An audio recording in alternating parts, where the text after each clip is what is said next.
안녕하세요. 저는 노무법인 지상 정성호라고 합니다. 안녕하세요. 노무법인 지상 김현정입니다. 이번 시간에는 근로계약서 과연 사인만 하면 될까에 대해서 살펴보려고 하거든요. 노무사님께서 먼저 근로계약서에 대해서 정의를 간략하게 소개를 해주시면 좋을 것 같습니다. 근로계약은 근로자가 사용자에게 근로를 제공하고 사용자는 이에 대하여 임금을 지급하는 목적으로 하는 체결된 계약을 말합니다. 근로계약 체결 시에 명시해야 할 사유에 대해서 규정되어 있고요. 네, 총 7가지가 있는데요. 중요 근로 조건이랑 단순 명시 사항이랑 좀 구별을 하실 필요가 있어요. 중요 근로 조건에 대해서는 서면으로 반드시 명시를 해서 반드시 근로계약서에 교부를 받으셔야 되거든요. 임금이나 근로시간이나 주휴일이나 연차 휴급 휴가 이렇게 4가지가 있고요. 단순히 명시만 되어 있으면 된다 라고 할 수 있는 사항은 취업의 장소, 종사 업무, 그리고 취업 규칙의 필수 기재사항, 그리고 예를 들어서 기숙사가 있으면 기숙사 관련된 규정 요렇게가 명시되어 있으면 됩니다. 근로계약서는 근로계약을 체결할 때에 반드시 무조건 작성을 하셔야 되거든요. 네, 근로계약서 체결 시에는 근로계약서를 2부를 작성해서 한 부는 근로자에게 교부를 하여야 합니다. 이때 중요 근로조건이 변경된 경우에는 근로자가 요구가 있는 경우에 한해 근로자에게 근로계약서를 서면으로 다시 주어야 합니다. 그래서 근로자 대표와의 서면 합의에 의해 변경된 경우 혹은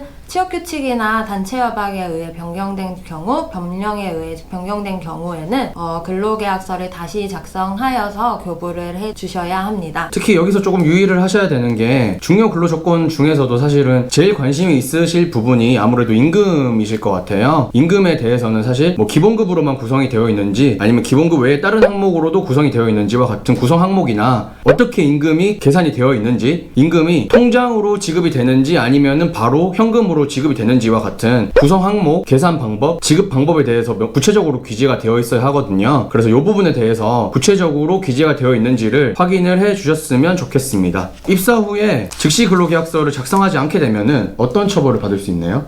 입사 후에 사업주와 갈등으로 이틀 만에 퇴사를 한다 하더라도 근로계약서를 작성하지 않았다면 고용노동부에 신고가 가능합니다. 이때는 서면으로 작성하지 않았기 때문에 500만 원 이하의 벌금에 처해집니다. 이런 정도로 그 정규직 일반적으로 근로계약 체결하시는 분들 유의사항에 대해서 간략히 살펴봤고요. 정규직으로 근로하시는 분들도 많으시겠지만 사실 근로자 분들 중에서는 기간을 정해서 근로를 하신다든지 아니면은 근로시간이 좀 짧게 근로를 하신다든지 이런 경우도 많이 있을 것 같거든요. 이분들은 사실 정규직보다 조금 더 보호의 필요성이 있기 때문에 조금 더 구체적으로 규정이 되어 있는 부분이 있거든요. 기간제랑 단시간 근로자의 경우에는 어떤 부분을 근로계약서를 유의해서 보시면 되는지에 대해서 말씀을 드리고자 합니다. 기간제 근로자는 쉽게 말씀드리면 기간에 정함이 있는 근로계약을 체결한 근로자를 말합니다. 기간에 정한 사유, 기간의 장단, 명칭 등에 관계없이 기간이 정해져 있다면 기간제 근로자에 포함됩니다. 그래서 계약직, 촉탁직, 일용직 모두 기간제 근로자에 포함이 됩니다. 그리고 단시간 근로자는 일주 동안의 소정 근로시간이 다른 통상 근로자에 비해 짧은 근로자를 말합니다. 그래서 아르바이트생을 생각해 주시면 됩니다. 기간제랑 단시간 근로자 같은 경우에는 아무래도 정규직이 아니라는 얘기잖아요. 그만큼 이직이 잦을 수밖에 없다라는 걸 의미를 하거든요. 이직이 잦기 때문에 그만큼 분쟁의 가능성이 높고 그렇기 때문에 근로조건 보호의 필요성이 더 크다라고 말을 할 수 있겠습니다. 그래서 기간제법에서는 조금 더 근로계약서의 어떤 부분을 구체적으로 확인을 하시라라고 규정이 되어 있거든요. 그래서 마찬가지로 사실 근로계약서이기 때문에 근로계약을 작성하는 시기는 사실 채용을 하자마자 작성을 하셔야 돼요. 일용직 근로자, 그러니까 하루만 근로하시는 분도 사실은 기간제 근로자에 해당하거든요. 그래서 이분들 같은 경우에는 매일매일이 기간을 정한 근로자인 거예요. 그래서 매일매일 입사를 하시는 날마다 근로계약서를 작성을 하셔야 된다라는 것에 유의가 좀 필요하시고요. 그리고 기간제 근로자 전반에 대해서 또 말씀을 드리면 기간에 정함이 있는 근로자다 보니까 근로계약 기간이 언제부터 언제까지냐, 사실 이게 제일 중요하다고 말을 할 수 있겠고요. 그리고 근로계약 기간이 만료가 됐을 경우에 예를 들어서 1년 계약을 체결을 했어요. 그리고 나서 동일한 회사에서 또 똑같이 1년짜리 계약을 체결을 했어요. 그런 경우에 근로조건이 동일하니까 근로계약서를 또 작성하지 않아도 되냐, 이렇게 생각하시는 분들도 가끔씩 있는데요. 근로계약 기간이 달라진 거기 때문에 다시 한번 근로계약서를 작성해야 된다라는 점에 유의를 해주시면 좋을 것 같습니다. 다음으로 단시간 근로자 같은 경우에는 일반적으로 통상 근로자는 주에 40시간을 근로하시는 분이에요. 근데 근로시간이 주 40시간 근로하시는 분보다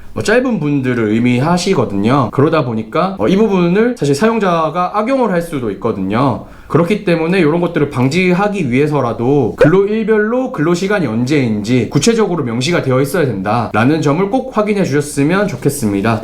마지막으로 기간제 및 단시간 근로자 같은 경우에도 정규직 근로자랑 마찬가지로 근로계약서상에 서면 명시를 하지 않았을 경우에 사실은 처벌을 받을 수 있거든요. 서면 명시 의무를 기간제 근로자나 단시간 근로자가 이행하지 않으면은 벌금도 부과될 수 있고, 그리고 과태료가 부과될 수 있고, 과태료의 경우에는 1인당 기준으로도 부과될 수가 있기 때문에 그 금액이 훨씬 커질 수 있다. 더 보호의 필요성이 있기 때문에 이렇게 규정되어 있다는 점에 유의를 하실 필요가 있습니다.